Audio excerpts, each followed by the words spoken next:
Hey folks, Nathan B. Butler here, and this is another of our content overviews for the Tiny Epic Games series. This is Tiny Epic Zombies, which, unlike some that we've seen before, doesn't really have anything in the way of expansions to look at. So what we'll be looking at here is the game itself, its eRaptor storage box, one promo card, and the playmat that is underneath here.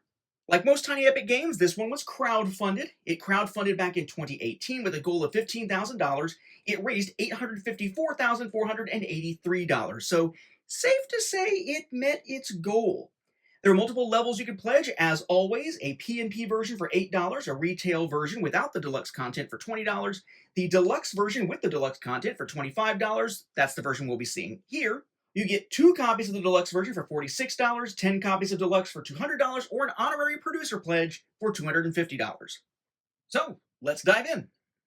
For what it's worth, we do have the playmat underneath here. I'll be showing you that in detail later, so I can show you not only the blank playmat, but with everything on it once we know what everything actually is. So we'll start, of course, with the regular box here. You're going to see this same box for the deluxe version or the regular version. There's just a sticker on the deluxe version as usual, but it's only on the shrink wrap. The box was increased to 2 millimeters thickness at the $30,000 stretch goal and has, Spot UV on it. The Spot UV was added at the $45,000 stretch goal, along with some interior printing that we are about to see. So it says, Tiny Epic Zombies, Gamelin Games, a game of brutal survival by Scott Alms.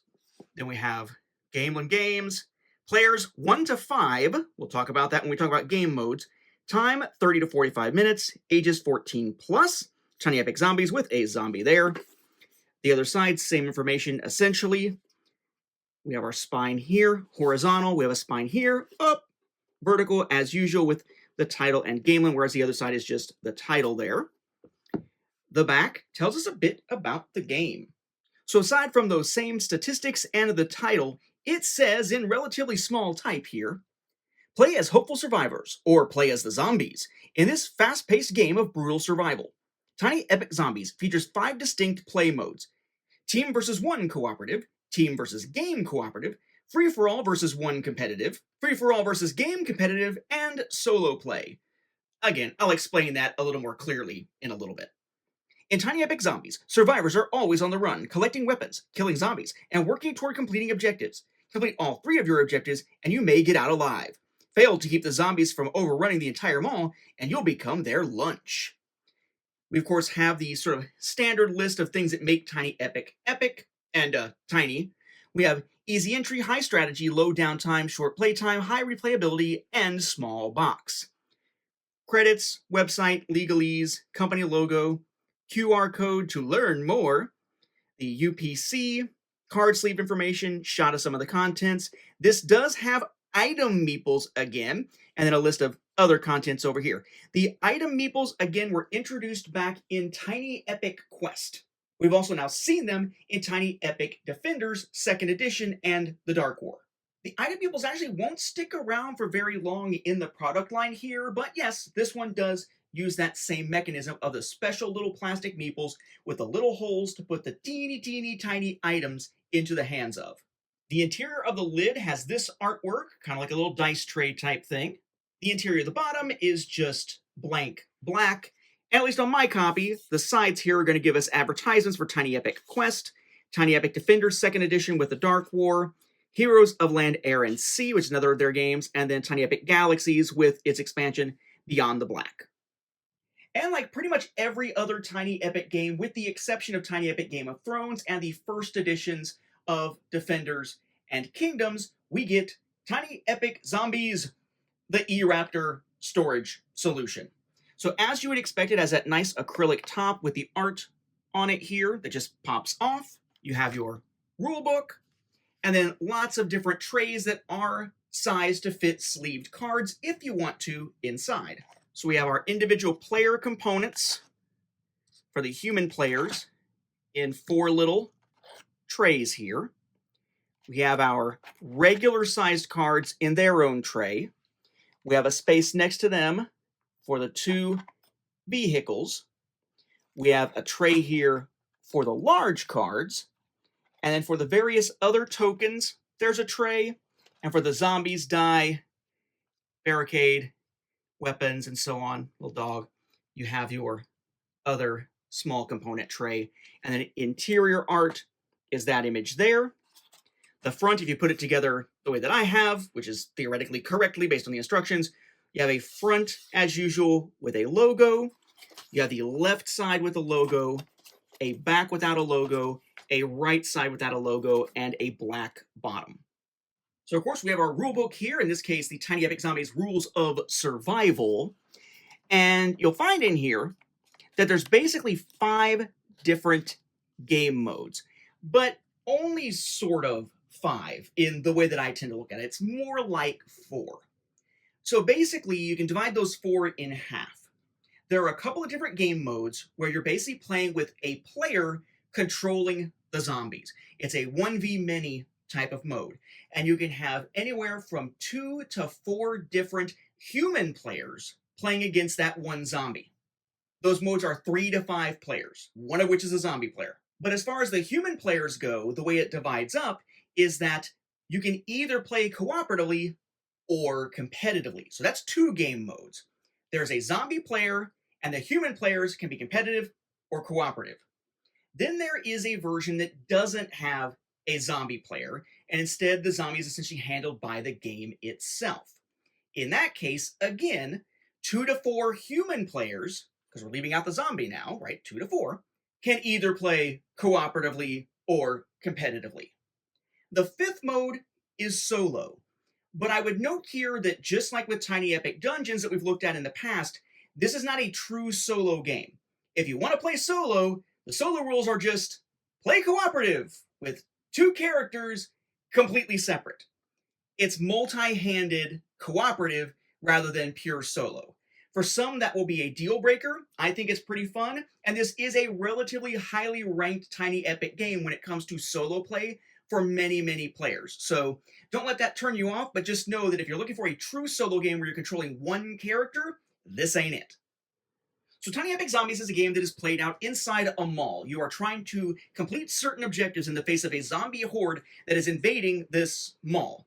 And to represent the mall itself, you have a modular board with a lot of variability that is using a total of 8 regular store cards. They're called mall cards total, but 8 stores and 1 courtyard. We'll see how these lay out when we look at the playmat in a little bit, but essentially the courtyard goes in the center of everything, and it has a cooperative side and a competitive side. The idea with the courtyard is that zombies can potentially make their way to the courtyard, and when they try to enter this space, which by the way has 5 rooms to it, 1, 2, 3, 4, and then the center is 5, when they hit that center space, they knock down a barricade from this level of barricades. The barricade level is indicated by this little barricade token. This changed from a cube into a shaped wooden token at the $125,000 stretch goal mark, along with these 4 teeny tiny survivor tokens, which are also meeples. So if you're playing just cooperative, you're going to put meeples just into this cooperative courtyard here. You'll put 2 of them in there when you're playing with a zombie player cooperatively. If you're playing cooperative without a zombie player, or you're playing solo where it's basically 2-handed co-op, then the number you actually put in there is going to determine your difficulty level. 3 for an easy game, 2 for normal, 1 for hard, 0 for epic.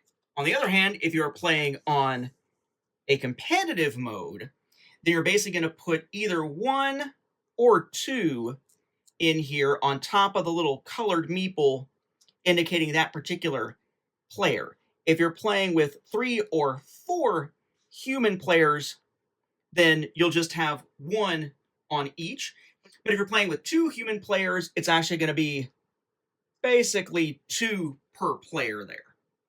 But the idea is that whenever the zombies hit the courtyard, they're going to knock down the barricade. And if the barricade hits 0, then a survivor dies and is gone. And then it jumps back up to a barricade level of 2. Note that it is when it hits 0, though, not if it's at 0 and gets bumped further. It is when it hits 0. That's one way that survivors can be removed. You can also have situations where an actual player winds up being taken out, and you don't just get kicked out of the game. It's not a player elimination type of thing. But what will happen is that in order to respawn, essentially, one of the survivor tokens needs to be taken out. And if at any point you were supposed to pull another survivor out of here, either because the barricade hit 0 or a player was eaten alive, so they're gone, and you're supposed to take one out so they can respawn, and there aren't any, then the game ends with a loss for the human players, which could be a victory if there is a zombie player. So think of those kind of like extra lives, basically. So you got your courtyard, tracking your barricades. It's also giving you your space to put the little survivor tokens here. Also, the courtyard has this little ability with the little running dude symbol here that says heal 2. It's like an immediate ability. If you're running in here and then running back out, then you run in, boom, you get to heal 2, and then you run back out. So it's a chance to heal yourself. And that is the case on both sides. But then all these other cards are stores. The little symbol here will matter. We start out with blue here with Finish It Hardware, Echo Ridge Food Court, and then green, First Place Sporting Goods and Crafts and Colors, purple, Parking Deck Z, Gamelin World, then orange, Harold's Collectibles, and Amps Electronics. At least to start with. I do like Samsung, not Samsung, Samsung at Electronics. The spot that actually has the symbol is the entrance and also determines how these will need to be oriented actually on the actual map. Basically, the entrances point outward from the center, essentially. We'll see it when we look at the play map. You can sort of see some outlines to give you a hint, though, with the little symbol there indicating where that symbol will go. But a store is made of multiple rooms. There are little green numbers to help you know which are rooms. That also helps with some stuff with zombies later on here. But for example, Gamelin World here has this sort of entrance area that's considered a room. Then you can move in here and there's this area that's considered a room. And then over here is an area that's considered a room. And basically, as long as these rooms on the map are up against each other, you can basically go between them. So for example, here you can go through because, yeah, there's just open spaces. But if I were to have, say, these like this, you could pass between here with the assumption being, oh, well, it's damage to the wall. They're just going through the wall. The edges of the cards don't block your ability to move. Every color has a 1 and a 2 version of the color. And then on the actual cards itself, you might have little outlines that indicate different tokens that would go there, perhaps for objectives. You might have special abilities like the secret passage that allows this and whatever the other secret passage card is to essentially be treated as adjacent. You might have this little symbol here that, again, is just an immediate thing you can do and then just keep going with your turn and so on. They all work a little bit different. They all have special different things about them, and they are double-sided. So that's one side that we've already looked at, and then here's the other side. So for blue, we now have Department and Going Coffee. For green, we now have Kicking It Camping and LTL Hobbies. For purple, Echo Ridge Security and Riches Galleria.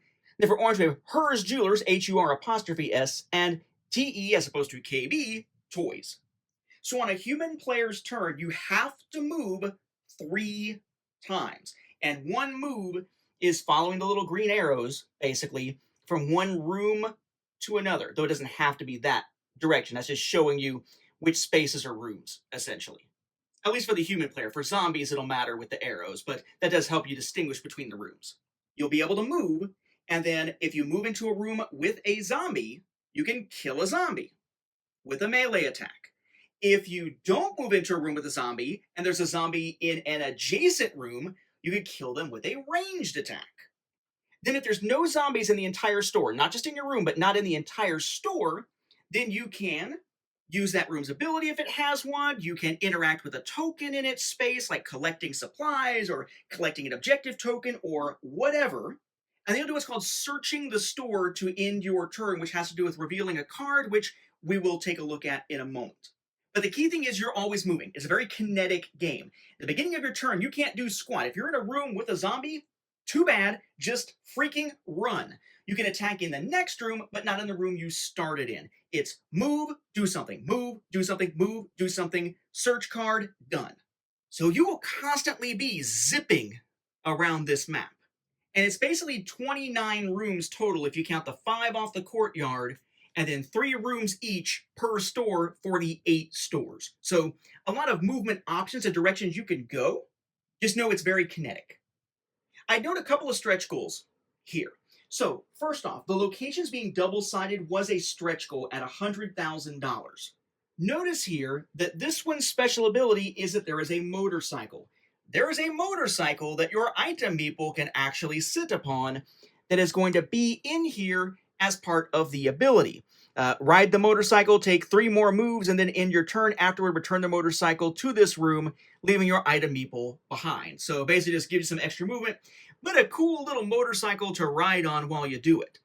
But when it became double-sided, this other side also got a vehicle, the police car. So that $100,000 stretch goal gave us double-sided mall cards, but also gave us another vehicle, the police car. Enter the police car. You may immediately go to a store entrance up to 3 stores away. Afterward, leave the vehicle in that room. Any player may use it again in future turns. So they are functionally different despite looking like they should be similar. I do like the variation. I would also note here that all of the cards are 310 GSM or better. They all have rounded corners. They all have linen finish. They all have ivory core. And that was all a stretch goal together at $60,000. You'll notice here, by the way, that these are screen printed. It's not just shapes. All of the tokens, the ones that we have seen and are going to see, that became these shaped tokens through stretch goals, all became screen printed at another stretch goal, which was at $150,000. The only exception is the zombies that we will see in a moment. So you can have map cards and tokens and all. You might also see arm a trap that uses trap tokens. There are 2 trap tokens included. The trap's basically work with the electronics store and TE Toys, and there can be up to 2 out at a time, hence 2 tokens. It's basically just something where if a zombie enters the room, it gets killed, and then the trap returns so you can potentially pull it out again. But in order to set it up in the first place, the store has to have no zombies, nor can there be any zombies in an adjacent store. So it's a little tricky to set up. Because remember, a store is an entire card, not just one space on a card. So what are the players represented by? Well, if you are a human player, you're represented by a human version of any of these characters here.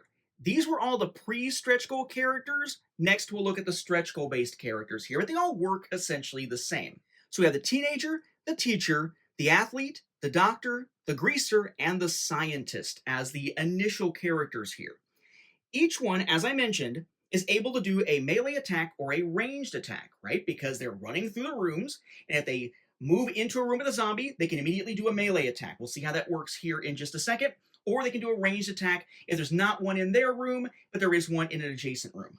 In order to represent this, they all start with sort of basic weapons. So you have the melee attack, knife, and the ranged attack, pistol. Basic stuff, little symbols there representing melee versus ranged. They have their image. They have a space for you to put various items in. Backpack items called the backpack. Hold any number of items. You notice there with the symbol. A track up here we'll look at in a second. Notice here the 2 symbols though. And they have some sort of ability to them. So in this case, whenever a player repairs the barricade, you may immediately heal 1 health for any player. And then you have, on your turn, a reminder of how the turns work. So there's a player aid built into every single character card. On the back of these is a zombie version. So if you are ever eaten alive, you're going to drop all your items in the space that you were in. You're going to remove your meeple briefly. You're going to take a survivor out. And the idea is that you're respawning in the courtyard as a new character. So you're going to take a new character card, and your original character card, they've just become a zombie. They're going to flip over, and if there's a zombie player, it goes to the zombie player to give them more abilities and stuff that they can do, or it's just an ongoing ability for playing against the AI. There's always an ongoing ability up here at the top. That's in play regardless of whether it's an AI you're playing against or you're playing against a human player. But if you're playing against a human player, then they actually get this track here. We're going to see that one of the things that can happen is that the characters can generate noise. And if they generate noise, Then, if you're playing with a zombie player, a human player, they will have a little cube sitting at the bottom of this track to start with. And whenever that happens, whenever noise is generated, they will get to use that ability and then move it up. And then use the ability and move it up. And so on and so on. They just pick any one of their zombie cards, whether starting or when they got because somebody got eaten alive. And every time they activate, they pick one of those to move up and use their ability all the way up to 5. There's 3 of those little cubes, and that's all. And they're nothing fancy. So here's our zombie versions of the teenager, the teacher, the athlete, the doctor, the greaser, and the scientist. Now let's look at stretch goal characters, and then we'll take a look at what it actually means to be eaten alive and where some other tokens will come into play. Here we have the 8 stretch goal characters. We have the mechanic up here going left to right, top to bottom. The mechanic was unlocked at $235,000, the pop star at $305,000, the janitor at $375,000, the mall cop, which was originally known as the security guard, at $445,000, the fry cook at $515,000, the hippie at $585,000, the photographer at $685,000, and the survivalist at $725,000. And here are their zombie sides. Not to be confused with a zombicide. So what exactly does this whole eaten alive thing mean? And what are we tracking on this tracker up here? Well, for your health, we have these so-called wound tokens. You'll notice here that they are different colors to match the different colors of meeples or item meeples that we are going to see. So your wound token starts at 0. Then each human player also gets a little ammo token shaped like a little bullet here. The $75,000 stretch goal was to turn the wound tokens and ammo tokens into shaped tokens. So your ammo token starts at 9. And as you can imagine by wait a second, these are on opposite ends. Yes, anytime you do a ranged attack or other certain effects, your ammo is going to move to the left. Every time you take a wound, the wound token moves to the right. If at any point they cross or wind up on the same space, you are eaten alive. You have taken more wounds than you have ammo to protect yourself for, or something along those lines. That is when you remove a survivor token, respawn with a different character in the courtyard, and either the zombie AI or the zombie player gets a new zombie out of your, in this case, pop star. Now let's talk about search cards that have Tiny Epic zombies on the back. So, kind of like with Tiny Epic Defenders, there's a pretty complex deck setup process at the beginning of the game. You have 4 different main types of these search cards, although there's kind of 2 subtypes of one. You have pickup items, backpack items, weapons, which can either be ranged or melee, and then you have event cards. The pickup items and the events, which are both kind of immediate things, get shuffled together to start with as the so-called Deck A. You then take all the weapons and backpack cards and shuffle them all together, then draw 12 of them unseen, and those become Deck B. Deck A and B get shuffled together and become the so-called Search Deck, whereas what's left from shuffling these together before you took those 12 out, what's left becomes the so-called Supply Deck. There are starting places on the board for these 2 supply tokens, and basically if you go to one of those spaces and the store is empty so that you can actually interact with stuff there, you can pick up one of these tokens, take it all the way back to the courtyard, and not only does it help you build up the barricade, it lets you draw from the supply deck and get something from those otherwise unused weapons or backpack items. Otherwise, mostly what you're seeing is the search deck being used. The idea is that the search deck starts with one of these cards in front of a player face down, unseen. It's either just given to them by just drawing or dealing one out to them if you're playing against an AI, or if you're playing against a zombie player, they actually get to choose from a hand of those which ones to put in front of a given player. At the end of your turn, after you've stopped in some room somewhere, you'll take the one that's face down in front of you, flip it over, and stick it in the search card spot next to that particular room. You can't do anything with it. It's not noticed until your turn is ending. But then someone else in zipping through, interacting with the space when the space is empty, that is, when the whole store is empty, can just pick up that card as they're zipping on through.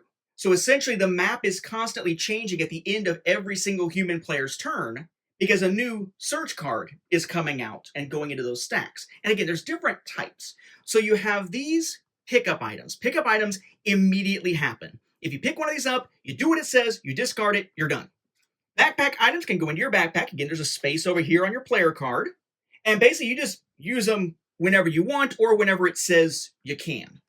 Weapons, when you pick them up, will go into these spaces to replace your default ones, and it is one of each type. So only a melee can replace the knife, only a ranged can replace the pistol. And then events work a little bit differently. At the end of your turn, when you're supposed to search that store and pull your face down card and stick it by the store so someone else can maybe grab it later, if it's an event, the event just happens. And there's no card to go there. The event just gets discarded once it triggers. So let's see what these are, both in terms of the ones that initially came with the game and then stretch goals. For events, we just have 4, and there were no stretch goal ones or anything. We have 2 copies of Zombie and then 2 copies of Explosion. But you'll notice here they are slightly different. Their text is the same, their flavor item is the same, but the symbol in the corner is different for each one of each of the 4 colors. We'll explain what that means when we finish looking at search cards here.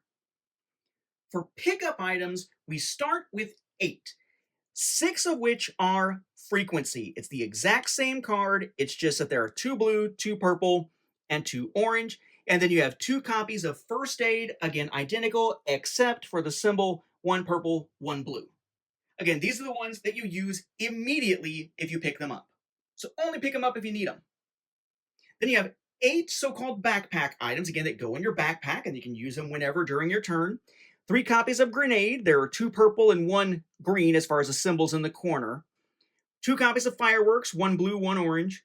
2 copies of Adrenaline, 1 orange, 1 green. And the Skateboard, only 1 copy, and that one is blue. You then have 3 pre-stretch goal ranged weapons, the assault rifle, the revolver, and the shotgun. And then 3 unlocked by stretch goals, the submachine gun, crossbow, and Uzi, which were unlocked at $340,000, $480,000, and $550,000 respectively.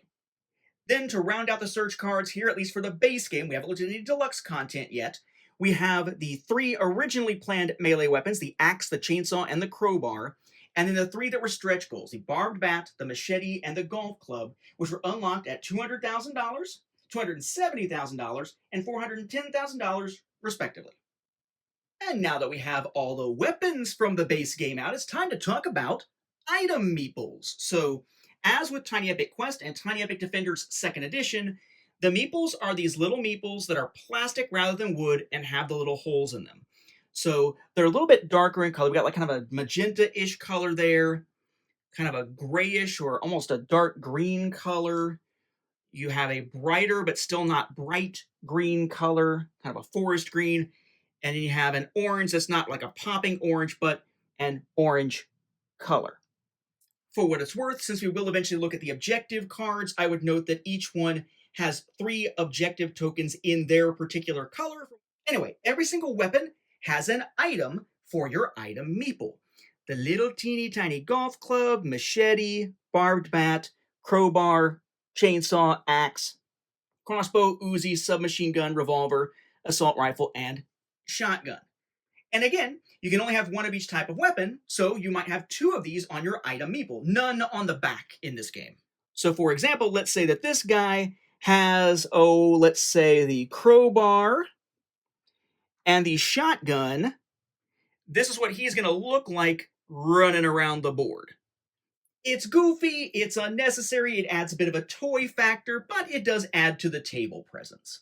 Again, we won't see this in very many more Tiny Epic games, but this is one that does use the tiny little item meeple weapons. But what is up with those little symbols in the left-hand side with the little wavy lines coming out of them? They look like the same symbols we see on the interest space of a bunch of these mall cards. In fact, 2 mall cards, numbers 1 and 2, for each color. What's the deal? Well, after each human turn, there is a zombie turn. And the first step of the zombie turn, before they add new zombies or put a new search card in front of the player who just played theirs, either by choice for the zombie player or just, again, randomly drawing if you're playing against the AI, you gotta check for noise. Okay? And to check for noise, that means that you take a look at the search card. Again, it was face down in front of the player. Now they've flipped it up and they're putting it into the search space next to that shop, that store. If the colored symbol matches that store, then when there's a zombie player, that is when they trigger those abilities that they can use a little marker for that climbs up the side of their zombie card. Remember these things here. But if it doesn't match, nothing happens. If there's no zombie player, you're playing against the AI, then if they match, then you're going to put 2 zombies into each of the 2 stores that have the matching symbol. If it doesn't match, you put 1 zombie into each of the stores.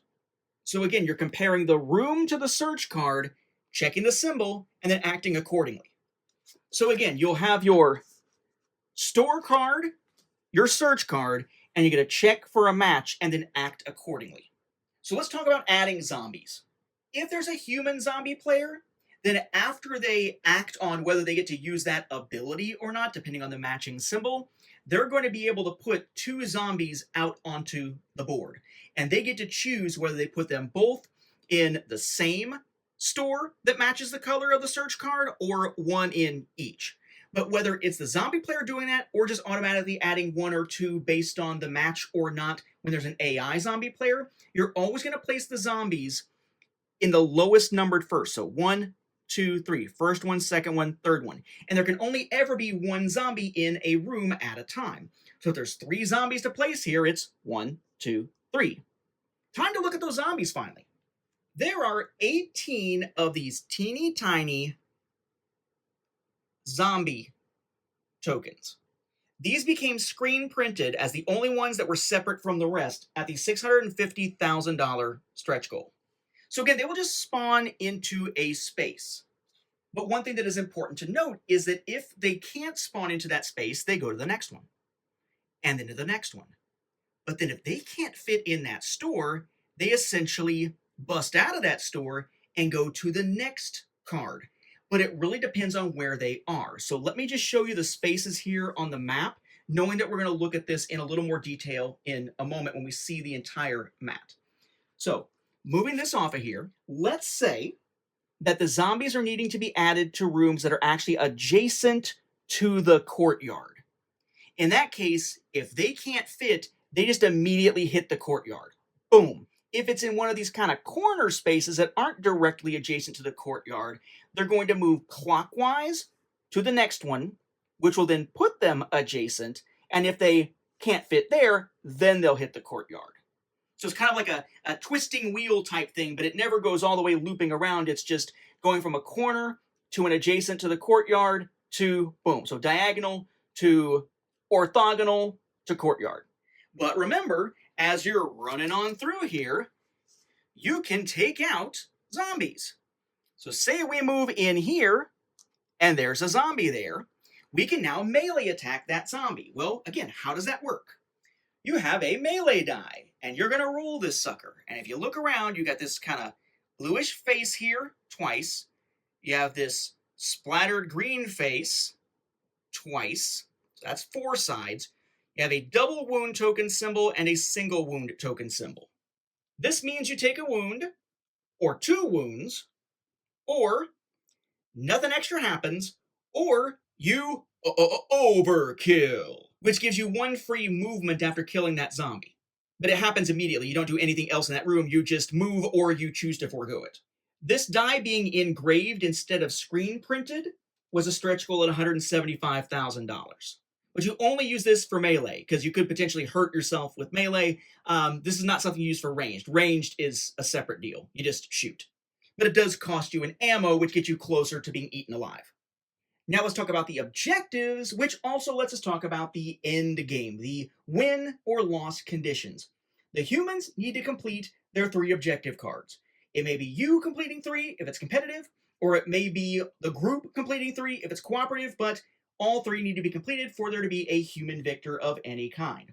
The zombie player needs to either kill all the humans and attack the courtyard to the point where there are no survivors left, so that, again, as I mentioned, if someone is eaten alive or the barricade hits 0 and there are no survivor tokens to remove, the players lose, the human players that is. Or basically there's like a time aspect here where essentially the AI of the game or the zombie player can just keep the players from completing their objectives until the entire search deck is empty, in which case they are hopelessly overrun and the players lose. Again, the human players. And the objectives are actually pretty varied. Some of them have tokens of their own. So these here are your 6 initial non-stretch goal missions. And I'm showing you here the competitive side. Every one of them, as we will see, has a cooperative side as well. What typically happens is there's a difference in how the tracks and such are handled, depending on if it's competitive or cooperative. Again, some of them have tokens, some of them do not. So since this is where a lot of the variability and fun of the game comes in, where you're not only just killing zombies and running around like a lunatic, but you're actually out there trying to complete objectives, let's talk about each one a little bit. So our first one here is Call the CDC. When you're playing competitively, basically, you can go to the courtyard to pick up the radio token.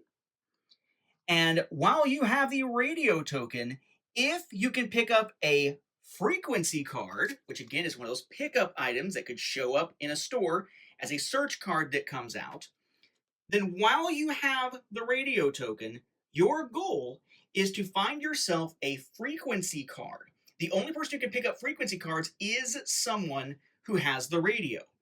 If you pick up the frequency card while you have the radio, you met the objective. Now, if they do that, they put their little colored objective tracker on the little space with the check mark showing that, yep, you've managed to do it. However, as soon as they've picked up the radio, they're at first going to put it on this turn track. And basically, at the beginning of each subsequent turn, it's going to move.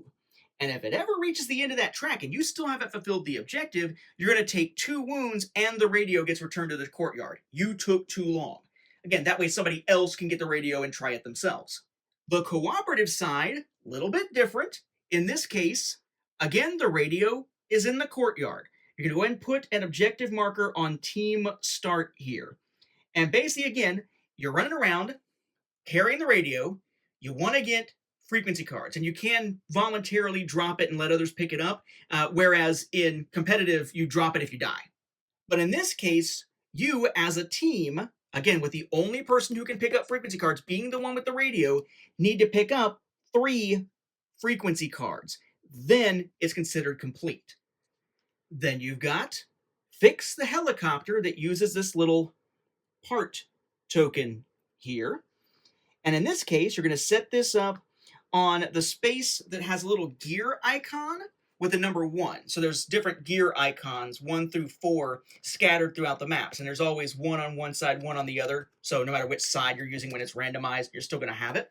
But basically, you're going to run for that one that's marked 1. Pick it up. And again, your marker goes here. You have only a certain number of turns before you take 2 wounds, and you have to put it back. But if you get it back to the courtyard, boom, you have completed your objective.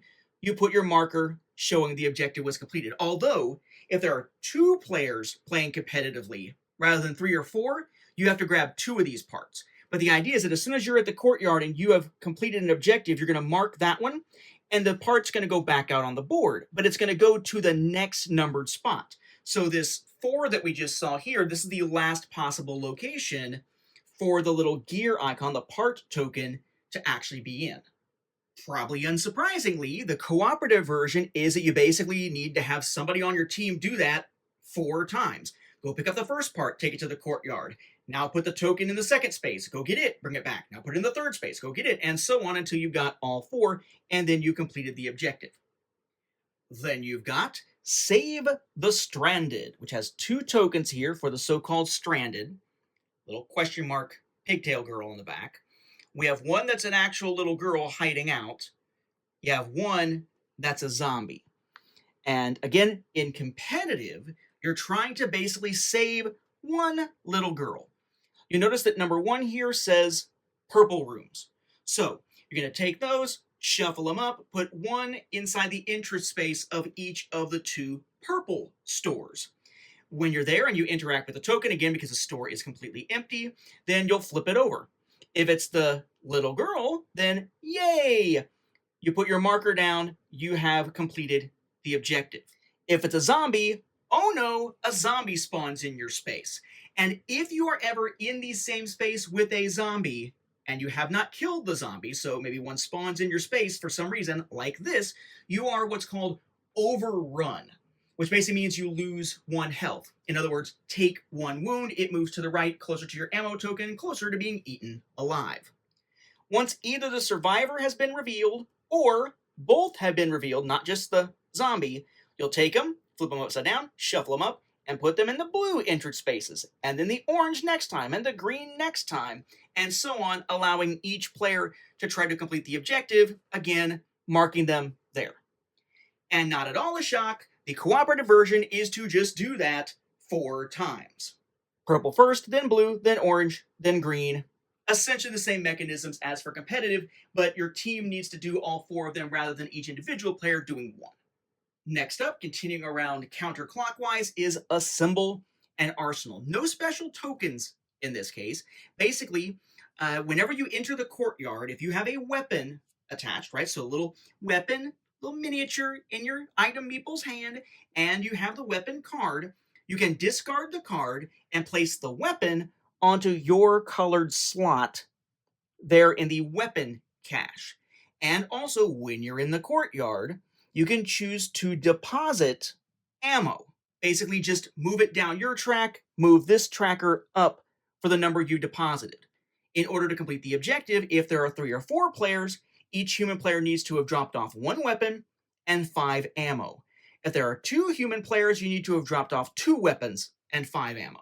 And if you do have an effect that lets you gain ammo, like one of those frequency cards, for example, you can immediately stash that if you want to, rather than taking it onto your person. The cooperative side kind of works the same way. You as a team need to drop off a total of 3 weapons and 13 ammo. The next one is discover a cure that uses these ingredient tokens.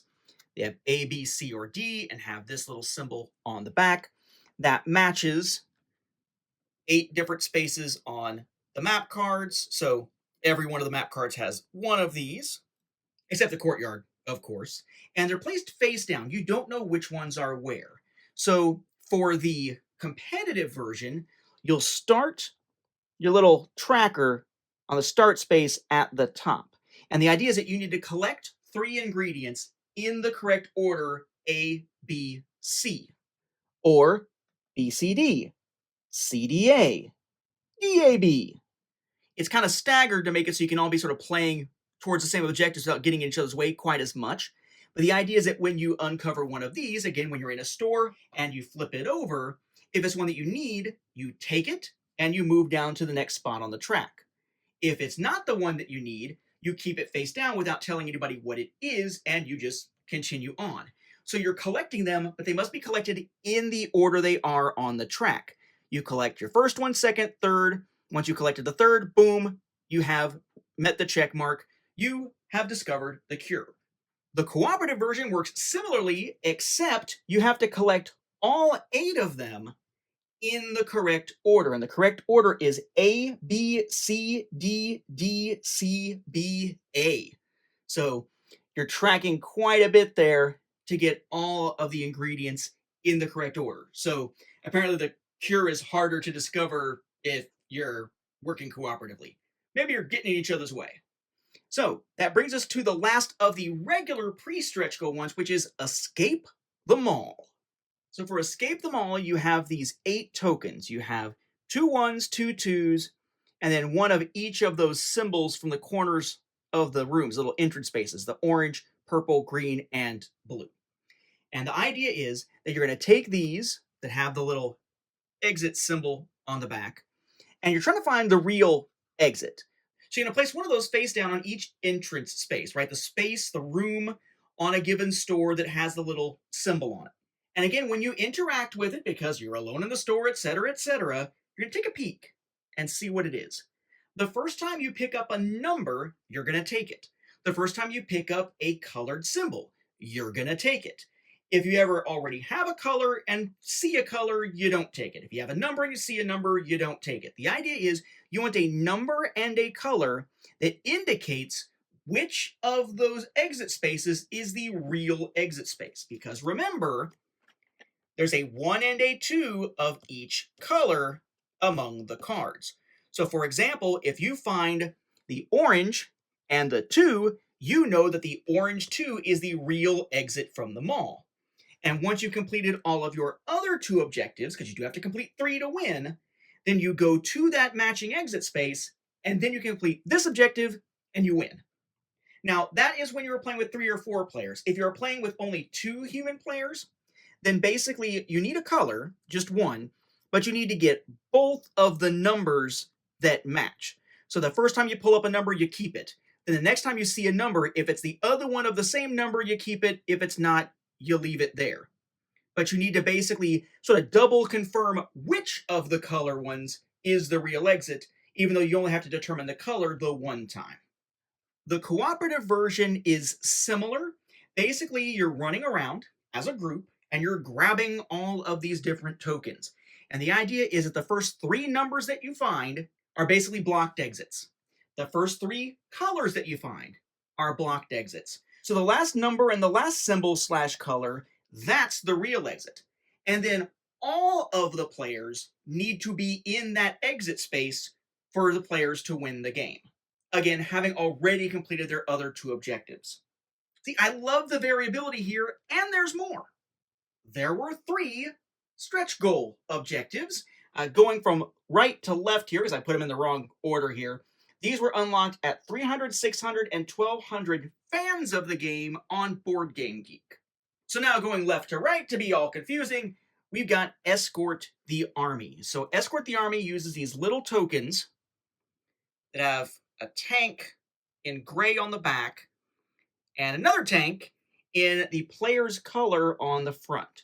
And we call the stores that are on the corners that are not adjacent to the courtyard, the ones that I called diagonal before, we call them corner stores. And what you'll do is you'll start by placing your color on one random corner store next to the entrance space. Not actually in the entrance room, but next to the entrance room. And then on your turn, rather than you moving, you could actually move the token. It's known as your squad token. And the idea is that you want to move your squad to the courtyard. If it enters a space with a zombie, the zombie is automatically killed. You don't need to roll for it. But if they're ever overrun, meaning they're in a space and then a zombie is put in there, so now they're in a space with a zombie, not having just entered and able to attack, they have to return to the starting point again. So you really need to be clearing a path for them, essentially. And then once you enter the courtyard, you're going to place your token onto the card here. And interestingly, the results are different. So you can choose what rewards you get. You either heal 3 wounds or gain 3 ammo, heal 2 or gain 2 ammo, heal 1 or gain 1 ammo, heal 1 or gain 1 ammo. So surely you're going to want to go left to right, but you can place it basically wherever on that track. I would know, by the way, they do follow the arrows. Like you would see with the zombie 1, 2, 3, they do have to follow the arrows. For the cooperative version, you need, as a group, to escort at least 3 of them to the courtyard. Otherwise, same rules apply, although you could split up those choices of movement where instead of moving you move a squad token. You can actually split that up amongst the different squad tokens. It doesn't have to be the same squad token, or you can mix and match, essentially. There are rewards again when you place them, but they're not the same. All players heal 1, all players gain 1 ammo, repair 1 barricade, or kill any 2 zombies. Then we have investigate the source, and you have all these different little tokens with this type of icon on them. Those match various numerical spaces with that on them, 1 through 4. And the source isn't really a location, it's sort of what led to the zombie outbreak. So you have a bioweapon, you have a fungus, a virus, radiation, or dark magic. So 4 of those go out on the board face down. 1 of them goes face down on this little source space here on the card. When you wind up in a space where you can interact with the token, you're going to look underneath it without revealing it to anyone and just kind of peek and see what it is, because you know then that that one is definitely not the one that is the actual source. You can then choose to guess the source. Think you've maybe narrowed it down to the right one. If you're correct, you're going to take that one and put it down here. You have met the objective, and we've narrowed down one source. But then all the other ones, The ones that haven't been put on this card get shuffled up and placed back out there in ascending numerical order, except for one that goes on the source space. So now there's a different source that needs to be discovered by the other players. Until eventually, that last one has an easier time guessing it, of course. Bear in mind, though, random guessing isn't a good idea because if you randomly guess and you're wrong, you take 3 wounds immediately. The process for cooperative is pretty similar. You go through that process basically 3 times. You need to find 3 sources. It was some combination of 3 that caused the zombie outbreak. But the penalty for guessing wrong is now different. Instead of it being you taking 3 wounds, all players take 2 wounds. Then you've got quarantine the infected, the last of the objectives here. And basically the idea here is you want to quarantine 2 zombies, or 3 if you're playing with only 2 players. So 3 to 4 players, it's 2 zombies, 2 players, it's 3.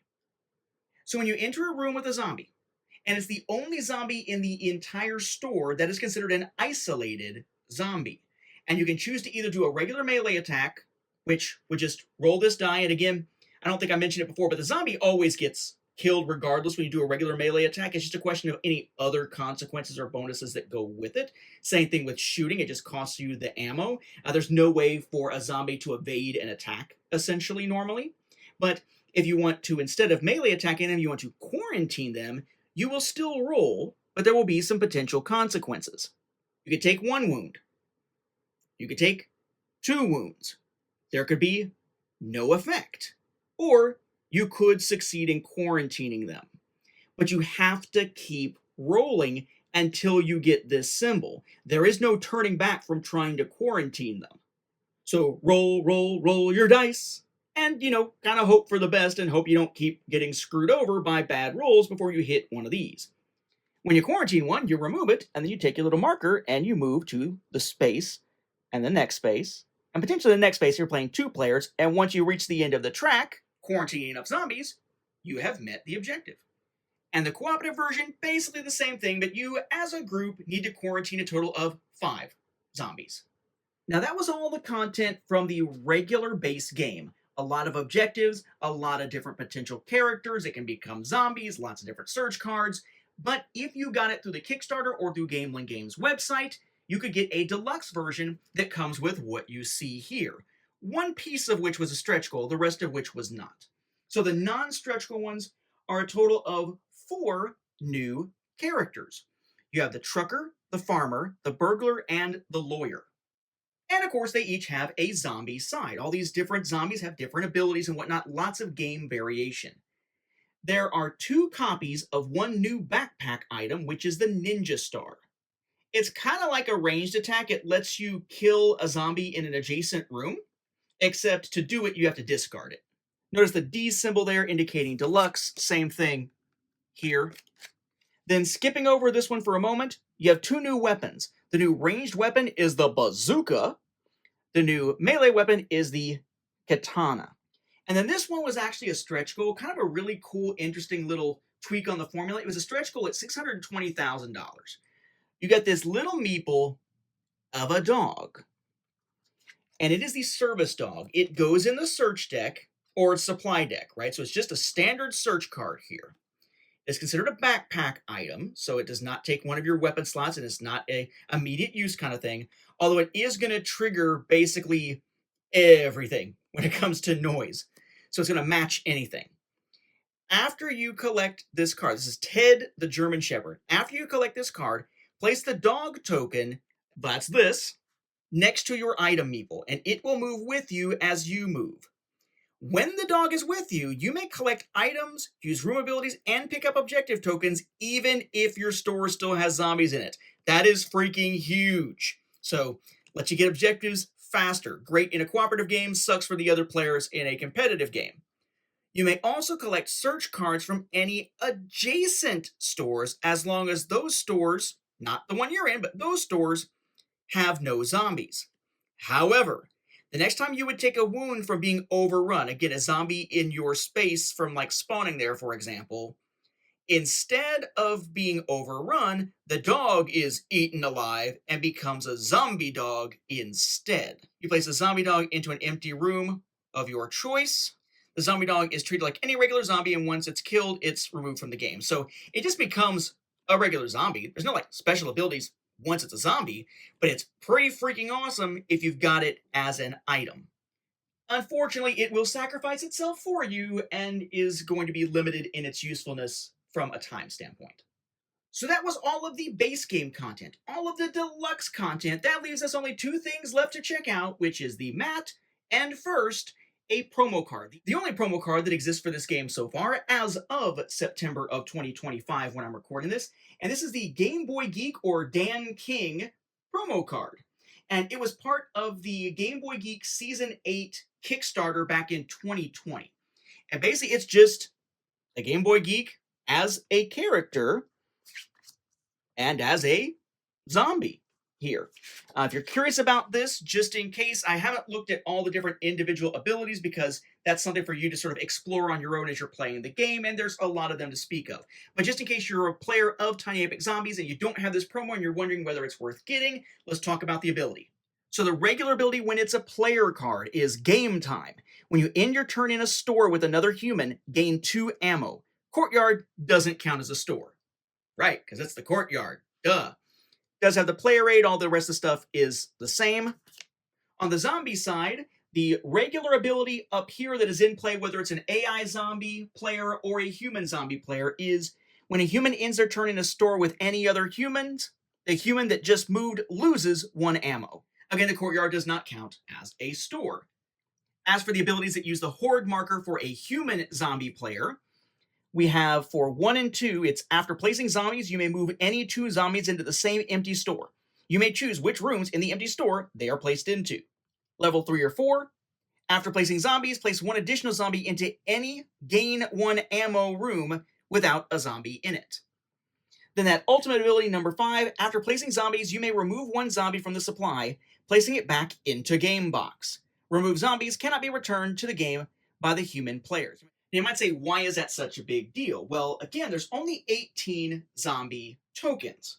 If it's time to add a zombie, and there aren't any left in the supply, for each zombie that the zombie player can't add to the board, the human player with the fewest wounds takes 1 wound. If there's a tie, the player with the most ammo takes the wound, or if still tied, the players decide. That is the game condition known as bleeding out. So this allows bleeding out to happen sooner. Lovely. Lastly, let's take a look at that playmat. And I apologize if there's any weirdness with the angle here. In order to shoot this, my tripod has to actually have my iPad above my eye level to see this. I am not a tall guy. So here's your playmat. And you'll notice here it has spaces for the entire mall and all the related search cards. The logo down here, Gamelin Games here. Your search deck and your zombie cards for your zombie player, a place for your 3 objective cards, and the supply deck.